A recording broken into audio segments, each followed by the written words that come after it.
This is the 8th video in our series of videos on basic nozzle knowledge. And here we're going to talk directly to our customers about what you need to tell us in order for us to specify in nozzles for your application. But first of all, the most important thing is to actually let us know what the application is. And the reason for this is we've got decades of experience in dealing with all types of different spray applications. If we know what the application is, we can generally come with some useful advice because we'll generally have handled a similar application in the past. So the next class of things that we need to know is on the fluid supply side of things. So we need to know what pressure your pump can maintain, what's the maximum pressure it can maintain, what flow rate your pump can maintain, and then preferably a pump curve, so that we need to see that relationship between pressure and flow rate as well. We need to understand the pipe factors in between the pump and the spray nozzle, so what are our likely frictional and gravitational pressure losses. What we're really after is what can the nozzle actually see, what is the range of pressures and flow rates that our nozzles can actually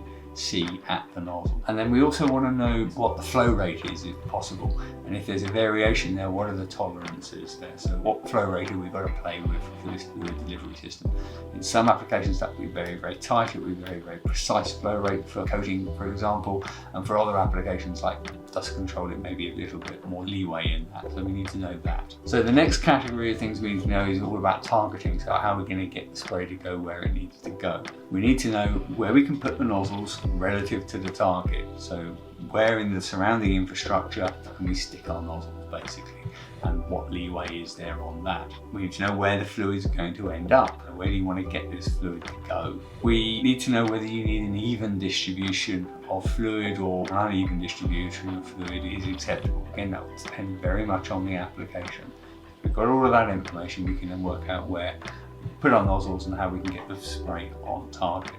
We also need to know whether air is available. Are air atomizers an option? So do we have air on site? Is it possible to get air on site? Is it possible to actually use air in this application? Some applications mean it's a no-go. That will then widen our scope of nozzle selection to give us some more options for you. The next category is environmental conditions. So what we need to know is the temperature at which the liquid's going to be sprayed, what the nozzle's going to be spraying into, so this can affect our material selection quite significantly. We need to know if it's going into a gas flow or if there's windy conditions, because obviously this can affect where the spray goes. So what's the gas flow? Is this gas flow going to be moving, and is there going to be any variations in that, so we can account for those? And then we also need to understand corrosive factors. So is this likely to be a corrosive environment? Again, this will primarily affect material selection. We also need to know the fluid properties, and that's the final category we're going to talk about. All of the data sheets and everything is calibrated for water, and if you're just spraying water, then fantastic, that's nice and simple. But if you're not spraying water, if you're spraying something else that has a different viscosity, a different specific gravity,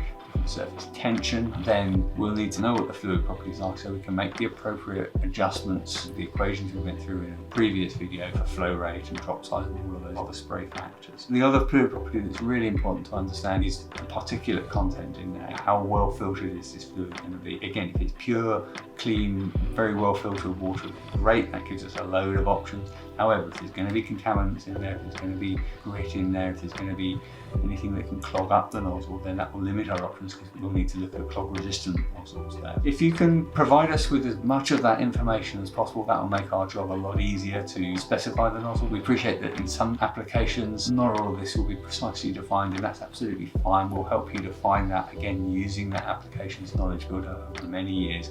We can help you get your eye in on the type of flow rate you might want with this or that or the other applications. So if you haven't got all of this immediately to hand, still come to us, but if you can get as much of this as possible worked out beforehand, then great, that'll just make our jobs a lot easier, specifying the exact right nozzle for your application.